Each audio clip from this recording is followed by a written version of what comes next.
Chapter 14. A Company of Four. With the clap of his wings, Charles leaped off the slain monster and landed in front of Virginia. His eyes were glowing bright blue, white, and red. He reached down, picked up Virginia's dagger off the ground, and handed it to her.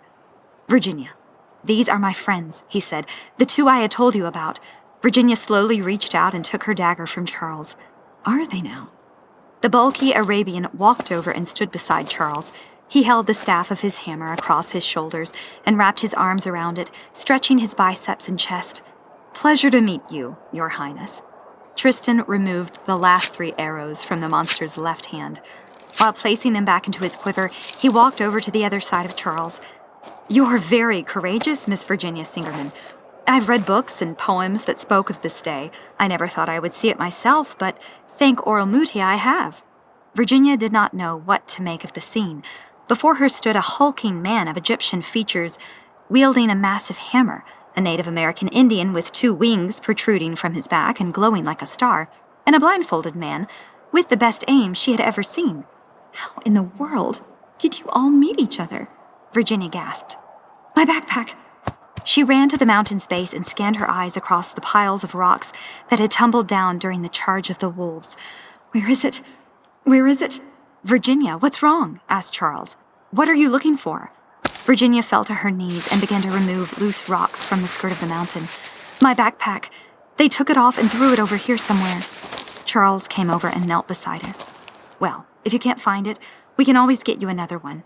But it is important that we keep moving." No, we cannot move on until we find this backpack."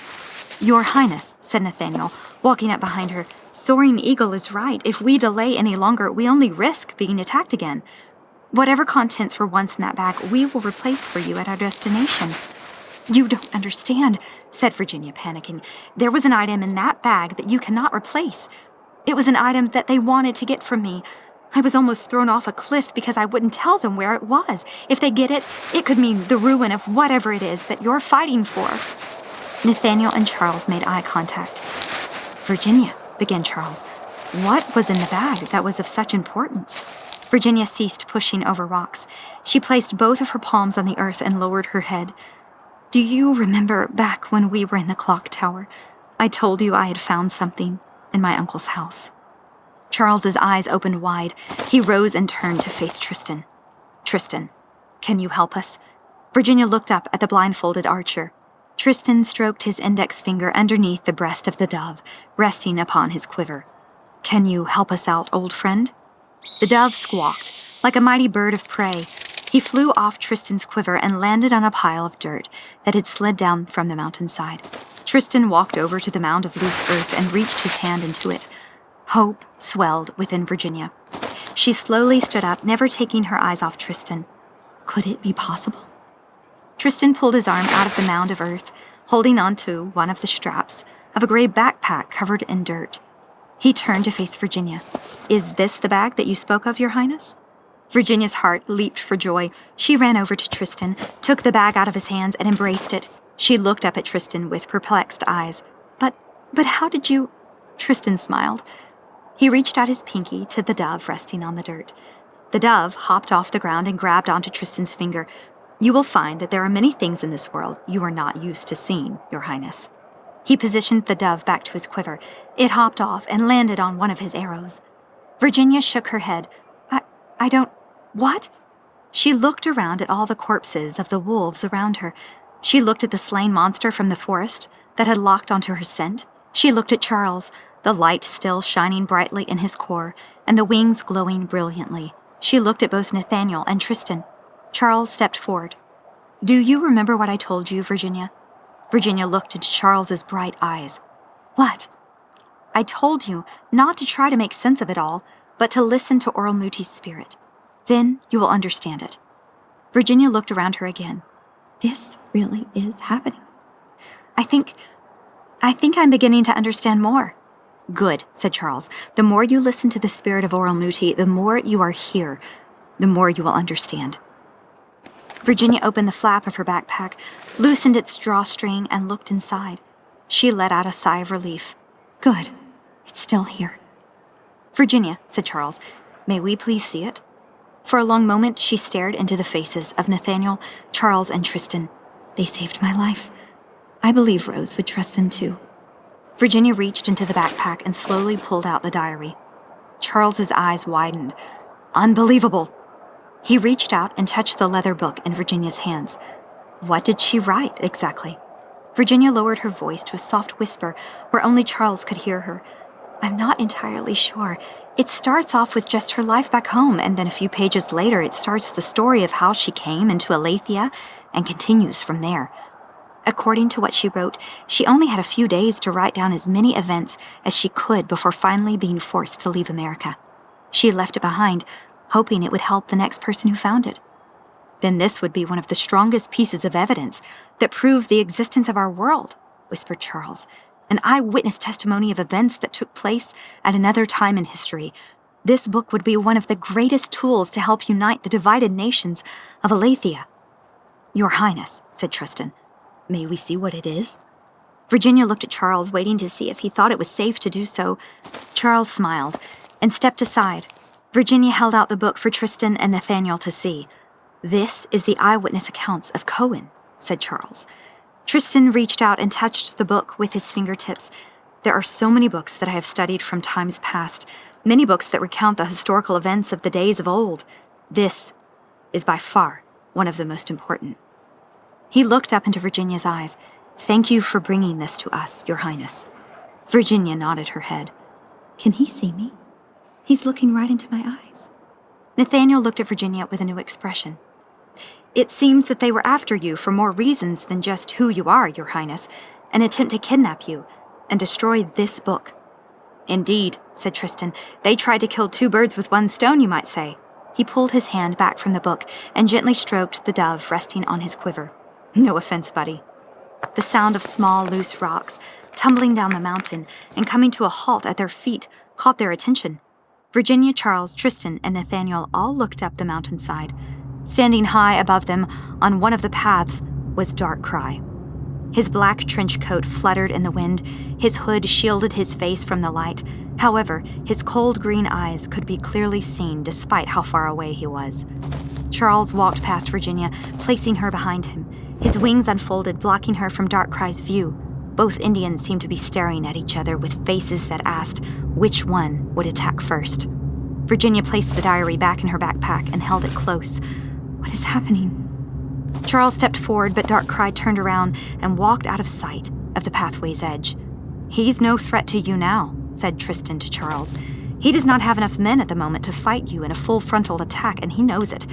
His anger towards you will have to wait another day." The light inside of Charles began to fade away, and his wings shrank and melted into the flesh of his back. The light inside his stomach and eyes dissolved completely. He turned around. "It's not me I'm worried about." He looked at Virginia with a warm smile. "Are you all right? You've had a very busy morning." A faint blush and a quizzical look strived for mastery on Virginia's face. "What happened to his light and his wings?" "It could have been worse if not for you." "Soaring eagle," said Nathaniel. "We have to keep moving. It's only a matter of time before Darkrai returns with more warriors.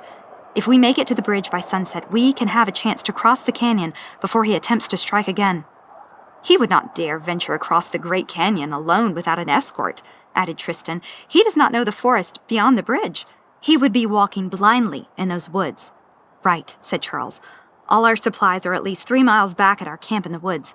Outside of the diary, the only remains of our camp are what Virginia has in her backpack, which is okay for now, but did you both bring anything?"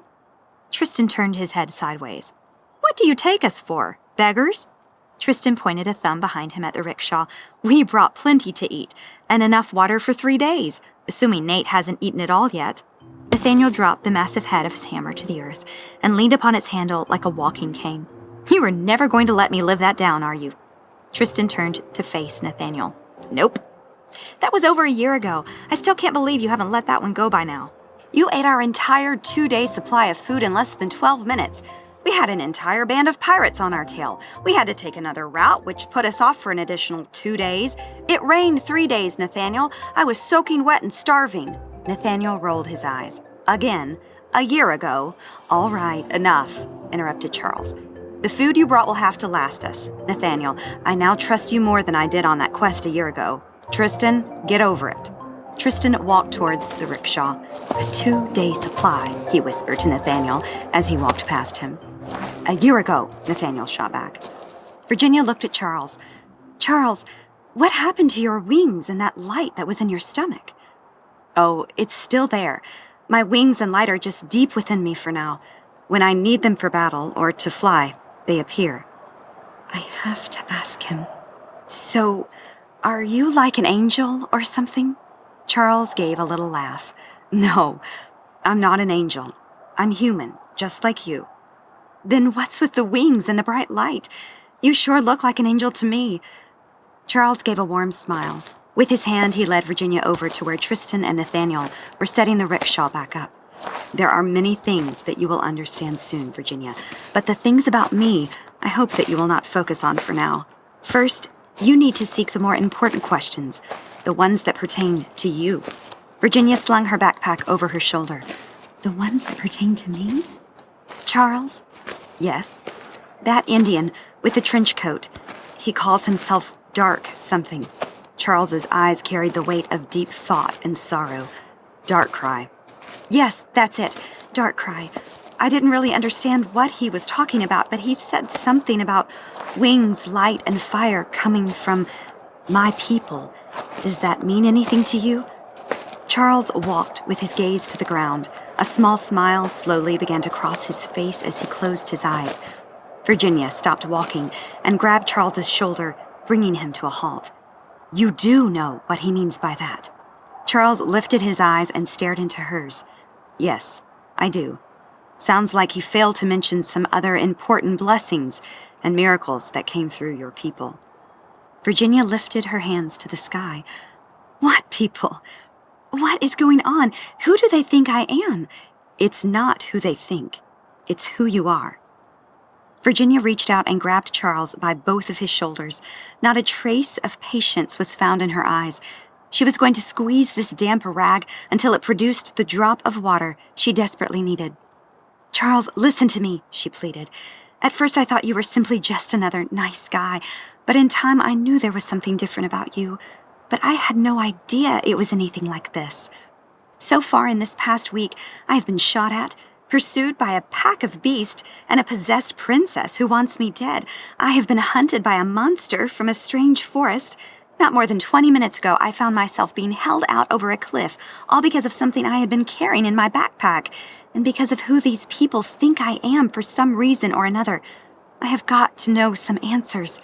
Her grip tightened on his broad shoulders. And I have to know them now. Charles showed no sign of budging.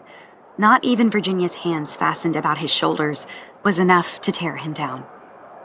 Virginia, he said, believe me when I say that deep down inside my heart, I want to tell you everything. Out of all the people here in Aletheia, you deserve to have the truth told. But I am forbidden to speak this. Please understand that if I tell you anything, it will be disobedience to my king. Charles gently took her hands off his shoulders and held them in his own. You will have all your answers, but that is for when we arrive at the city of Gaal. Once we are there, you will be given what you need. Virginia stood there numb, her heart constricted by hopelessness. No matter how hard she twisted and pressured, not one drop dripped out to quench her thirst. You must know, Virginia, what you ask I do not have permission to answer. Trying to draw an answer out of me will not work. I simply cannot do that for you. It would mean rebellion on me and a curse upon my tribe. Empathy sprung up in her eyes. Charles, I'm sorry. I had no idea. I just... She closed her eyes tightly and lowered her head. Charles slipped his finger under her chin and raised her eyes back up to his. You just need some answers. Virginia's eyes began to water. She nodded her head. You will soon. He brushed her loose hair behind her ear, unveiling her reddening brown eyes. Just a little while longer. That's all you'll have to wait. Virginia smiled and wiped her eyes on her sleeve. Okay. Charles placed his hand on her back and escorted her down the path. Virginia kept her face to the ground as she walked. Oh, why does this have to be so complicated? Your Highness, said Tristan.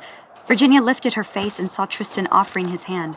"It would honor us if you would ride in the rickshaw. You have walked a long way while carrying a heavy burden. It is time you rest your feet." Virginia smiled at his gesture. "I would be honored, Tristan. Thank you." Tristan helped her into the cart. Inside was like a royal palanquin, packed with red cushions and pillows. Its tops and sides were covered by a red canopy, which blocked the rays of the sunlight and cast a vibrant scarlet glow throughout the interior. In the back of its quarters, Virginia found the extra supply of food, water, and Nathaniel's hammer. "My apologies, Your Highness," said Nathaniel, who had both hands on the handles of the rickshaw, "but I had to lay my hammer down inside so I could use both hands to pull the cart." "Oh, it's no bother," replied Virginia, smiling. "This is a rickshaw? It's really big for one." "It is indeed," said Nathaniel. "We won it in a raid that took place about 6 months ago. A very long story made short. There was an evil warlord that was going to plunder a village to the southeast of here. Once he found out that he picked a fight he should never have picked, he ran with his tail between his legs, leaving behind his personal means of transportation. Needless to say, we have enjoyed putting it to good use." "Oh, that was a fun and funny day," Tristan laughed. She heard Charles's voice outside of the rickshaw. "All right, are we set?" "Yes, sir," exclaimed Nathaniel. "Oh, I'm always ready," said Tristan. "Then let's be off," instructed Charles, "to the bridge of the Great Canyon." Nathaniel leaned forward and began to pull the rickshaw. Virginia took her backpack off, held it close like a teddy bear, and laid down, looking up at the awning of the cart. "I'm alive. I'm alive." She could feel the book inside her backpack pressing against her heart as she rested. The diary. Maybe Rose might have something that could help explain all this. Virginia turned over on her stomach and kicked her heels to the heavens. Reaching into her backpack, she pulled out the diary and opened it on a pillow. Days had passed since we began our journey toward the City of the Lion. There, El-Yamin would rally up some kind of meeting with the steward of the kingdom, the prophet Eliane, rulers of Aletheia, powerful ringmasters, and me. I asked him why I was so important to him, but he never did say. He was an interesting fellow, but a gentleman, nevertheless. One dark evening, El-Yamin said we had to keep moving. No stops, no setting up camp. He said we were being followed by a hunting party of forest phantoms, and that if we wanted to see the sunrise tomorrow, we had to press onward. I was exhausted and disillusioned this particular evening, but the cries of the phantoms in the distance made me more than alert for the journey. That night, I lived, but I learned one of the greatest lessons in all my life the hard way, because I chose to act on my own. It nearly cost someone their life. Virginia looked up from her reading with a look of regret. Man, Rose didn't even get her answers right away either. She handled it better than I'm handling it. She turned her head to the wall of the rickshaw, as if to stare through it, anticipating that Charles was walking right beside her. I shouldn't pressure him anymore. It's wrong. He isn't doing this to hurt me. He's just following orders. She smiled. No doubt, he means no harm to me. "Charles," she said. "Yes, Virginia," came Charles's voice beside the rickshaw. "Is the bridge of the Great Canyon dangerous? Is it safe?" Charles gave a little chuckle. "I'll let you make that call once we're there."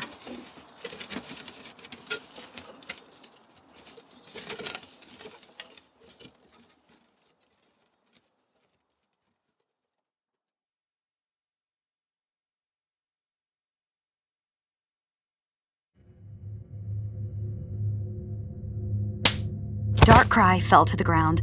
The side of his face swelled red, and the scratch marks across his cheeks began to bleed. "My princess," he pleaded. All of the remaining wolves stood around shaking in fear as they saw Aniatha towering over Darkrai. She lifted her right palm into the air. The roots of the trees that did not have the red around their base sprouted up like serpents around Darkrai. Aniatha began to slowly squeeze her fist. The roots wrapped around Darkrai's neck, arms, legs, and waist. They began to tighten, strapping him down to the earth. The ground beneath him began to loosen. "Please, my love," begged Darkcry with as much breath as he could muster. "You failed me, Darkcry," said Aniatha. "I asked you to do one simple thing for me. Countless warriors of your tribe under your command followed you so that you could bring her back to me. I trusted you. And do tell me again, how many fought against you?" Darkcry's pale face turned red as the root around his neck began to constrict slowly. He tried with all his might to answer his princess, but nothing would come out of his mouth. Aniatha rolled her eyes. Squatting down, she grabbed the root noosed around his neck. With a slight tug, she loosened its grasp just enough to let him breathe. Instantly, Darkcry drew in a deep breath. "Now," continued Aniatha, "how many fought against you?" Darkcry took 3 more deep breaths before responding. 3. Aniatha's face boiled red. She lifted her eyes, looking through the woods toward the direction Virginia and Charles had fled. "Only 3? She let go of the root, and it quickly tightened back around her lover's neck. Darkcry held the cord with both hands, trying to pry it off. Aniatha looked down at her groom-to-be, her face redder with fury. "I trusted you," she blasted in a terrible screech. "You were mine. You are to do what I tell you to do." The ground slowly began to break apart underneath Darkcry. The strong chains of the woods binding him began to pull him down beneath the earth. He tried to cry out, but no words could escape. His face pleaded on his voice's behalf. His eyes begged his betrothed for another chance. Aniatha raised her palm high and slowly dropped the back of her hand down toward the earth. Darkcry began to sink deeper, mirroring the movement of her hand. His sorrow could not overturn his verdict. Dirt piled on top of him as the forming grave began to close. His feet, legs, body, and arms vanished beneath the ground as the earth swallowed him. The root around his neck outmatched his strength. Like a snake, it fastened tightly around its victim, choking him of his last breath. A shroud of grime covered his eyes, blurring his vision. He lost the strength to fight for breath. The last thing he saw was the woman who had loved him, infuriated, gnashing her teeth and looking down her nose at the dying man beneath her. Whether it was the blackness of the earth or the shortness of breath, darkness was now the only thing he saw. With his last ounce of consciousness, Darkcry felt a soft hand mercilessly grab his throat. The roots around his limbs and waist released him. Suddenly, he was lifted out of the bed of dirt and held up high by his throat by just one of Aniatha's hands. He drew a deep breath and began to cough up the dirt and mud in his mouth. Aniatha walked over to a big tree and slammed Darkcry's back against it. She glared at him through her red, mad eyes. "You will follow me. You will submit to me. You will do what I tell you to do, and you will not fail me again." She lowered him down to his feet and released him. Too weak to stand, Darkcry collapsed, placed both palms on the ground, and continued to cough raspy breaths. Aniatha slowly knelt down. "Has not my mother always shown you mercy, Darkcry?" Darkcry focused his fearful eyes upon his betrothed. He nodded his head. She gently stroked her hand across his face. "And have I not also shown you the same mercy?" Darkcry nodded his head. "And have I not loved you more than any other woman in this world?" Darkcry slowly nodded his head. "I love you, Darkcry. I've loved you more than any other woman in this world could. I've loved you more than you could ever know." She drew her body close to him, held his head in her hands, and pressed her lush red lips against his in a passionate kiss. She drew her mouth to his ear and spoke her next words in a chilling whisper. "But I will not tolerate failure." She rose to her feet. Grabbing him by his hands, she lifted him off the ground and set him on his own 2 feet. "Now this time, there will be no failures," she continued, "because I will be coming with you and leading the next assault myself. This time, she will not escape. She grabbed him by his trench coat and pulled his nose close to hers. "Have I made myself clear?" Darkrai cleared his throat one last time. "Yes, my love. Yes."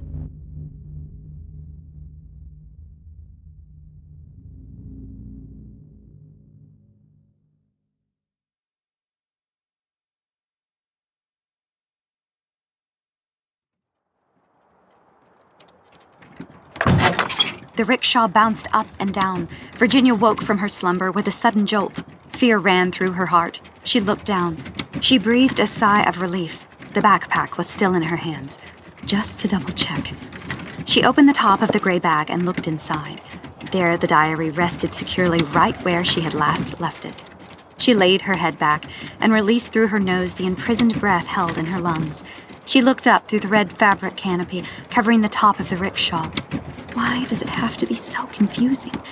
Why do I have to be left in constant wonder? Why can't Charles just give me the answers that I want? She rolled over on her side, grabbed one of the cushions and hugged it tightly in her arms.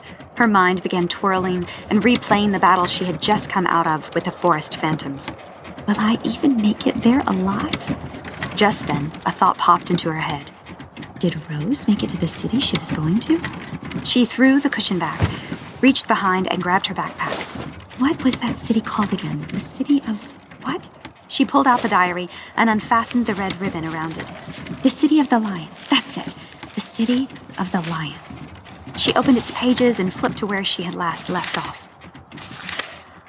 We were running all that evening. El-Yamin never seemed to show a single sign of fear. Burning Eagle never lost strength, nor fell in exhaustion. The woods we crossed over had many large hills and many deep valleys. My lungs burned like fire inside my chest. I was about ready to pass out, but as we climbed to the top of one hill, I beheld a sight that brought hope to my stressed eyes and weary legs. A city of lights with stone walls sat on a hill, shining brightly in the dark, haunting evening. That was when I made the biggest mistake in all my adventures in Aletheia. El-Yamin and Burning Eagle led me to a fork in the road at the top of the hill we were on. I remember it as clear as day that evening. To the left was a clear road, a straight path, which led directly to the city's gate. To the right was another road that traveled deep into the woods, which I remembered to be dark and frightening. El-Yamin told Burning Eagle and me we would take the road to the right. He said it ran down the hill we were on and into a meadow which led to another gate at the city wall. He said we would have to run down first to clear any foes off our path, and then Burning Eagle and I would go together. In my mind, I wanted to take the easy road, to the left, but in my heart I knew I was supposed to take the road to the right. El-Yamin went first. After a few moments of silence, we heard his trumpet calling in the distance, at the bottom of the hill. Burning Eagle said that he and I would go now. His wings unfolded, and the light inside of him grew brighter. He said that he would go before me, and all that I had to do was follow close behind him. Haunting wolf howls sounded behind us. Burning Eagle looked at me and said, "Come, we must hurry." With all speed, he took off down the path to the right. I cannot describe what came over me at that moment. I felt fearful, cold, and nervous. Have you ever felt that way, dear reader? Well, I did at that moment, and when I froze, so did my discernment. I heard something in the trees behind me. I turned around and saw a pair of green eyes approaching me, followed by a multitude of green eyes behind it. A dark creature leaped out of the woods at me. In that split second, I panicked and ran down the path that looked the clearest to my eyes. I chose the path to the left. Why did I do that? Oh, why? "Your Highness," came Nathaniel's voice. "We're here, at the bridge." Virginia sat up in her cushioned bed and felt the rickshaw come to a slow stop. She closed the diary, fastened its red ribbon tightly around it, and placed it in her backpack. "Already?" "Yes, Your Highness. You were asleep for hours." Virginia crawled forward to the front of the rickshaw and poked her head out. Nathaniel brought one of the rickshaw's handles to the trunk of the pine tree and lashed it securely with a rope. A dark-skinned hand reached out in front of her.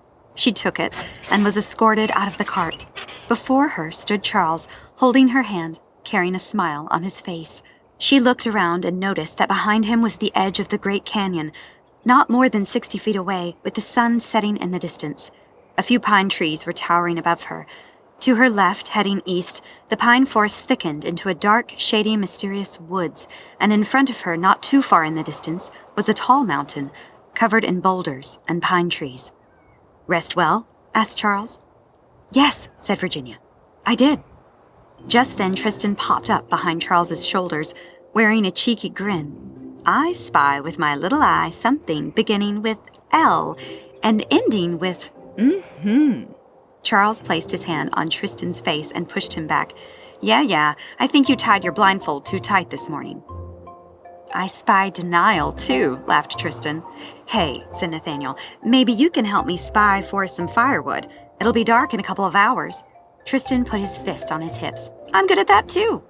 He followed Nathaniel into the woods, singing a little tune as he passed Charles. "I spy with my little eyes something." Instantly, Charles swung his foot at him, cutting him off short and sending him running into the woods with more laughter. "Go find some firewood, goofball," teased Charles. "Denial," continued Tristan as he ran into the forest. Charles shook his head and chuckled. Quite the character. Virginia looked up at Charles. "You three must go way back, huh?" Charles laughed. "Yeah." "How long have you known each other?" "Oh, several years now. I was a kid when we all met." She smiled at him. "Best friends for life, huh?" "Oh, yes." He looked off into the forest, staring back into a distant memory. "I remember one time when we were kids, we raided an entire enemy camp by having Nathaniel lead Tristan into their midst as a slave he was trying to sell, after which we all ambushed them after their guard was down and took the camp by surprise." He laughed and turned his head back to Virginia. "And our missions have only become crazier the older we became. Interestingly enough, Nathaniel and Tristan loved that plan so much that we have used it again and again to sneak behind enemy lines." Virginia smiled at him again. "I'd like to hear about them, if that's okay." "Oh, those are some good stories, but very long for the moment. I will definitely share them at another time. For now, let's help our friends out by gathering firewood."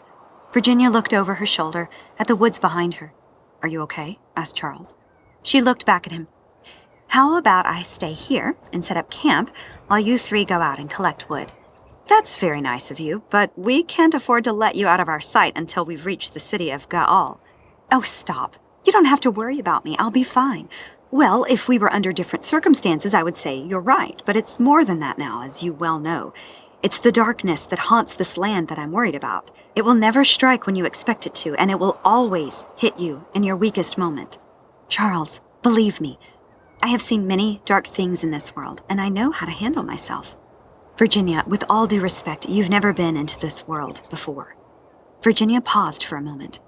"Oh yeah, that's right. Granted, you have a point there, but you don't have to worry about me. I'll be fine by myself." Charles crossed his arms and looked at Virginia with a curious eye. "Virginia, are you scared to go back into the woods?" Virginia's eyes widened. "Of course not. Why would I be?" "I don't know. You tell me." "Charles, it's nothing. Just let me stay here and set up camp, and you three go out there. Our camp consists of nothing more than a few blankets laid across the ground, which we take care of, with a fire in the middle, which we will build this evening. No tents, nothing else outside of that. There is no camp to set up. You would be sitting here alone without protection, doing nothing. I'll find something to do." "Virginia, what is it that's got you like this?" "I don't want to go back out there. And you can't make me." Dead silence rested upon Charles and Virginia's conversation. Charles smiled and placed his hand on her shoulder. "There it is."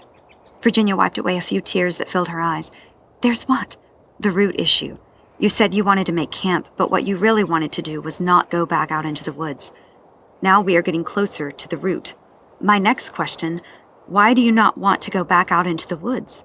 Virginia rolled her eyes and cursed. "Knock it off with your root issues, Charles. I'm not some science experiment." Charles nodded his head. I know. I'm sorry. I just want to help, that's all." Virginia crossed her arms and turned her head away. Charles remained silent, waiting for her to make a move. "I've seen many scary things in life, Charles." She turned her head back towards him, and he could see the terror in her eyes. "But I have never seen anything as dark and horrifying as those creatures, those wolf-like monsters." She pointed a finger to the woods behind her. "They are out there right now as we speak. I know it, And from what you told me and what it said to me, they all want me, and I am yet to understand why. I'm like a disaster magnet that attracts the deadly creatures of this land, and I do not want to go somewhere where I know they will be waiting to take me away from you. Virginia's eyes grew big again. I didn't just say that last part, did I? Oh no, what will he think of me now? Charles looked deep into Virginia's eyes. Listen, Virginia, you have just experienced a frightening ordeal, and it would only be natural to be afraid. There is something that you must know. They are more afraid of you than you realize. Nevertheless, if they see you in a vulnerable spot, they will take you if they get the chance. Nathaniel, Tristan, and I are here to stop them from taking that chance, and in order for us to carry out our part in keeping you safe, you'll have to help us. You will have to do what we say. Go where we go and stay close to us so that we know where you are, so that we can protect you if they try to take you again. Virginia raised a brow. Why are they afraid of me? You're kidding, right? Because they know who you are and are afraid of what you will become. Virginia lowered her head. Great. Even the scary things of this land believe I'm Rose Cohen. What a mix-up. If they only knew the truth, they would just leave me alone. Is everything okay? Asked Charles. Charles, what's my name? Asked Virginia. Your name? She looked up into his eyes. Yes, my name. What does it mean to you? Who am I to you? Your name is Virginia Singerman. You lived your whole life in Miami. You currently reside with your uncle, Andrew Rosenblum. Then why do people keep calling me Your Highness? Who do they think that I am? I told you, Virginia, I can't give away too much information. Believe me, you have no idea what's about to channel through you. I can say that it's about you coming to know who you are and what you can become in this realm. And what exactly am I capable of becoming in this realm? Only Elyamine can point you in that direction, but ultimately it is your choice if you choose to become that warrior. Warrior? Charles gave a little smile. In time, you will understand. In time, you will accomplish great things, Virginia Singerman, and all great accomplishments start small. Take, for instance, he turned her around and faced her toward the woods. Our friends out there are collecting firewood and expecting us to come and help them. He stood beside her. Would you like to make that accomplishment first? No, they'll take you, Virginia. It happened once, it can happen again. Promise me one thing. Yes? That you won't abandon me out there. Virginia felt a strong, warm hand gently take hold of hers. I'll never abandon you, said Charles. Now, how about that first step? Virginia took a deep breath, and with it, the first step against her haunting fears. The story, she said. What's that? The story of how you, Tristan, and Nathaniel met. You will tell that to me later, right? Charles smiled. Well, I have an idea.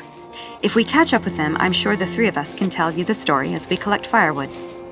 Even as they both returned to the shadows of the woods, Virginia's face lit up as she felt Charles's hand still holding hers. She looked up at him. I can't wait to hear it.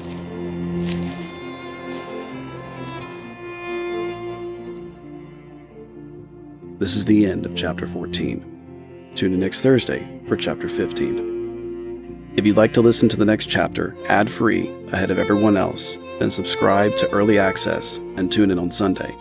If you like what you heard, please like and subscribe and share with your friends and family. It really helps the show. We're available on Spotify, Apple Podcasts, and all major podcasting platforms. What Shines with the Dawn was written and created by C. Taylor Eason. Copyright Christian Taylor Eason, 2024.